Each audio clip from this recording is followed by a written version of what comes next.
8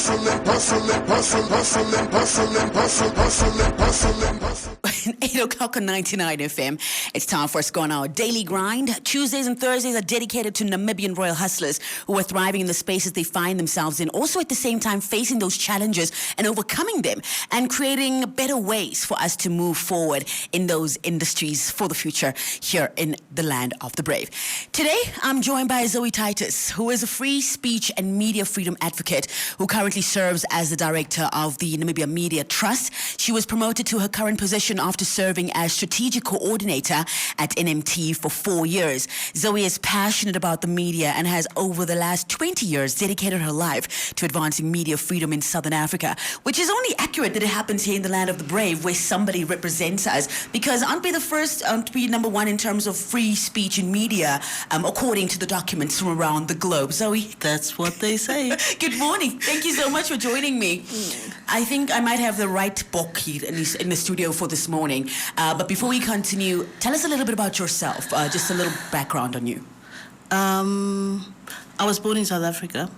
My family came to Namibia in 87, and I haven't been back, well, besides holiday. And for me, it's always just been one of two things: journalism or law. And what I do now, I think, is a happy medium between the two. So, a little bit more about myself. I identify as female. I'm 46 years old, not married, no children, which means a lot of that energy just goes into work. Because, what we do around media freedom and freedom of expression advocacy is not easy, and it requires quite a lot of commitment. So, that's it in a nutshell, I think. What's the passion? What drives you to keep focused on that and to be able to create a strong foundation continuously for media freedom? I think as a person, I have an innate desire for harmony, a deep sense of justice. Well, the world is a very unjust place, so, you need a few of us. And it is about a just society, and I think even more now, during this COVID period. I mean, if you've seen all the online campaigns and so forth and so on, I think that the world, or people in general, are looking for a more equitable society, a more just society. So I'm feeling as if I'm coming into my own slightly at this point advanced age. But yes, the world is changing, and hopefully for the better. But that is I think the fundamental drive, the desire for a sense of justice, an equitable society, and also because I believe so passionately in the power of the media to really change people's lives for the better, I hope. Let's speak a bit more about your work. What role do you play at the NMT? What do you do? Well, let me tell you firstly a little bit about the NMT, the Namibia Media Trust. So the trust, and I mean this is the particular business model here, the trust is a non-profit trust. So there are no shareholders that go home with, tons of dividends at the end of the year. And the trust is the sole owner and shareholder of the Namibian newspaper, and WordPress printers and a couple of properties and things and what have yous. But the whole idea is that these commercial entities generate profits, and those profits are then plowed back into social projects, and largely, and these would be the objectives of the trust, to promote media freedom, freedom of expression, and access to information.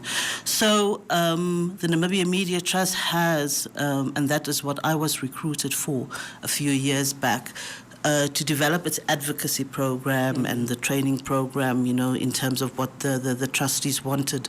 So the NMT has been doing quite a bit around journalism training, but most importantly, right now, I think the thing that is probably of greater interest right now is the campaign around a law that guarantees the right to access to information. The NMT is very involved in that as the secretariat to the Action Coalition that is spearheading that. And then aside from that, I think we are the only African organization that supports the Global Guillermo Press Freedom Award, the UNESCO award. I serve as the chairperson of the African Platform on Access to Information, which is actually the body that has campaigned such that we are now on September 28th celebrating the International Day for Universal Access to Information. And it is, it's very straightforward in terms of what we do. But one of the very, very important things that I've forgot to mention is that a lot of our programs are directed at the youth. Yes. And so we have the annual Youthquake, which unfortunately we can't host this year because, we thought about hosting it online, but that just wouldn't work because of the nature of the concept. It must be face-to-face. That interaction is very, very important. One of the reasons why we focus on the youth is also because of justice issues. The youth not feeling represented, not feeling recognized, feeling that left out those, the wealth of the country hasn't been redistributed in a manner that favors them. So it's justice issues, it's social justice issues. And if we in any way, I think, can support the youth to have a seat at the table right now, we certainly will do that. Absolutely. One of the biggest projects that's currently running at the NMT is the hashtag Free Speak podcast. How did it come about, and how is that spreading that message further than where it would originally hit? Well, it's one of many projects that we are running. I think there are many, many things that we do that, is not in the public domain. Just to give you an indication, we do a lot of policy advocacy work, submissions on policies and laws, for example, around the broadband policy that was adopted, I think earlier this year. Time flies, you forget. Quick. And the Communications Act and the e-transactions and, access to information. So policy advocacy work, and those are things that happen behind the scenes. But, I don't know if you recall a time when there was a Prime Minister's question time on radio, on NBC Radio. Yes, where we could have questions for the Prime Minister, call in and participate. And he was on air and he responded to those questions. And you see, that engagement with policymakers is not there really. We have today the COVID-19 Center, but the narrative there is very controlled. It's only talk and report what is. So, and aside from that, I think you may recall that a couple of years back there was also a kind of media program. I think it was called The Week That Was. I think it became a bit too controversial for national television and was subsequently cancelled. But the Free Speak podcast, is around the concept of free speech, free speak. And it deals with all things media.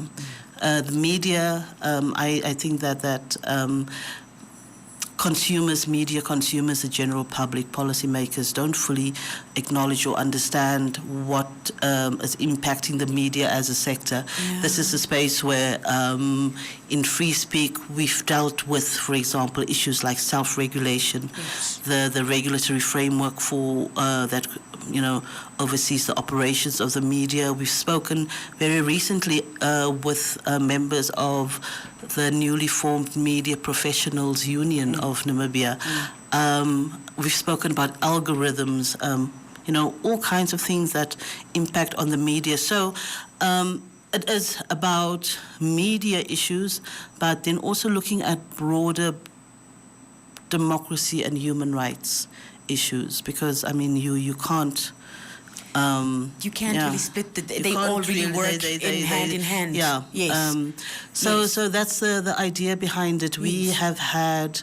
The idea was initially to have this podcast. We've always wanted to do podcasting, to have this podcast and just focus on Namibian issues. But increasingly, we've realized that there is actually no podcast that substantively deals with media issues on the continent. So Free Speak is, expanding its focus and reach. When we started out, and if you listen to the very first podcasts, it was actually an absolute disaster, because I think the best way to do something is to just get in there and do it and learn as you go along. Yes. So we had audio problems and all kinds of problems, but we figured it out. Yes. And I think we have learned as we go along, because I think podcasting really is the future. Yep. And there isn't a culture of podcasting in Namibia just yet, but if we have anything to do with it, we will ensure that it's on the front. That it develops over time. So hopefully at a later stage you'll invite me back when I talk about podcasting specifically, because it's something that we are planning for around March, April next year. In 2021. Around podcasting. So I'd be very happy to come back and chat with you about that. Absolutely. We'd like to have you back. Speaking about audience participation, how do Namibians, or can Namibians, participate on the hashtag Free Speak platform, ask questions, and also perhaps engage with some of the presenters or the host of the podcast? So what we've done, as I said, we were learning as we were going along. We then, after some time now, started to think, how do you promote that, and how do you promote audience participation? So we transcribe the podcast, we take sound bites from it, we post that on our social media platforms, which are very, very active and where there's a lot of engagement. And that is really how the audiences have, engaged with us, when some have made some comments about particular topics that we should, focus on. And that has been very helpful. So the podcast is on SoundCloud. Look for Free Speak on SoundCloud. It's on iTunes as well. But yeah, the problem with podcasting really in Africa is that, if you've got an iPhone, you've got iTunes, and there are thousands of podcasts there, but Africa is really an Android space, which means that you have to go through a particular app, download that app, and these apps are not always that stable. But I think that's why we probably chose SoundCloud, because the alternative would be Anchor. But yeah, it's there on SoundCloud, and we only have 19 episodes so far. So, if anyone is interested to learn about media freedom and free expression issues, please do give it a listen. Which is very important. I think each and every one of us should be tapping in and taking a listen to learn and educate ourselves around the media issues and actually free speak. Let's talk about people who don't have access maybe to download or use or have the technology in rural areas. How do I speak up? What other platforms or who do I call in order to practice my freedom of speech in the land of the brave? Well, that is unfortunately a major issue that one struggles with. You are emphasizing the digital divide, and we live in a country, Namibia, which is still considered one of the where there's the greatest disparity between rich and poor. So that is a challenge for development in general. When we were talking last year, for example, at the youthquake, we were having a discussion under, data is the new currency. And I think, just by the way, that this is a very, very good time for Namibians to campaign around the cost of data, because that impacts everyone. So in terms of technology, if you don't have the unfortunate thing when it comes to podcasting, for example, is you have to have that smartphone so that you can download the apps, and you have to have data. But if you have the opportunity to go to a place where there is, free data or a free hotspot, that's the opportunity when you can download. And that for millennials, I think, is a ideal situation because they want to choose when and how they listen to content. But for rural communities, and that's why we come to you to ask you, please help us to spread the gospel of media freedom and freedom of expression by taking this product that we have, the podcast, and putting it out on what one may maybe, let's say, call that traditional radio, because in Africa, radio is still king. Yeah, still king. Hey, did you hear that? Radio is still king. Okay, I'm a print media person. Delete that. Zoe, before we let you go, it might be hard, especially at this point in time, to find some excitement about the land of the brave. But beyond everything, the darkness, there is light. Are you excited to see what we are developing into, to see us really going headstrong into these issues and changing the narrative for the future? Do you see us really becoming a free speech country, as we say we are, even stronger with access to information in the next 10 to 15 years? I'm an eternal optimist. I have to be if I'm going to work in the media. I think that there are exciting times coming for Namibia. One must be excited about the future.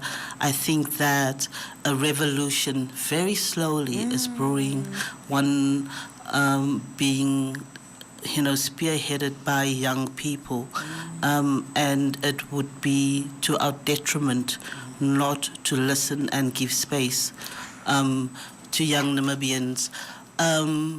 I think that maybe more Namibians should travel beyond the borders of our country, because once you do that, you really, really appreciate the quality of life that we have here. And feel the need to protect it. But that's the important thing. It must be protected. We need to feel very involved and responsible for protecting this free space that we have. One of the things I think that is going to fundamentally change our let's say, our legal landscape is this promulgation of this access to information law. But like any law, and I mean, on our legal landscape, we have a lot of good laws, but implementation is a real challenge. And this access to information law is only going to be a success if citizens really claim that right and use that law to their benefit. So I think, many good things to come. Thank you so much, Zoe, for your time this morning, and thank you for the work and the dedication that you are giving to informing Namibians of their rights when it comes to media as well as their free speak. I'm just going to encourage my listeners. I'd just like you to encourage them one more time to go and listen to the hashtag Free Speak podcast. Yes, please do listen to our Free Speak podcast. It's on SoundCloud and iTunes. Feel free to download it. If you've got any questions, get in touch with the Namibia Media Trust directly. Our email address is so easy. It's info@NMT, Namibia Media Trust, nmt.africa. We'd love to hear from you. Yeah. There you have it. That's the voice of Zoé Titus, who is the director of the Namibia Media Trust.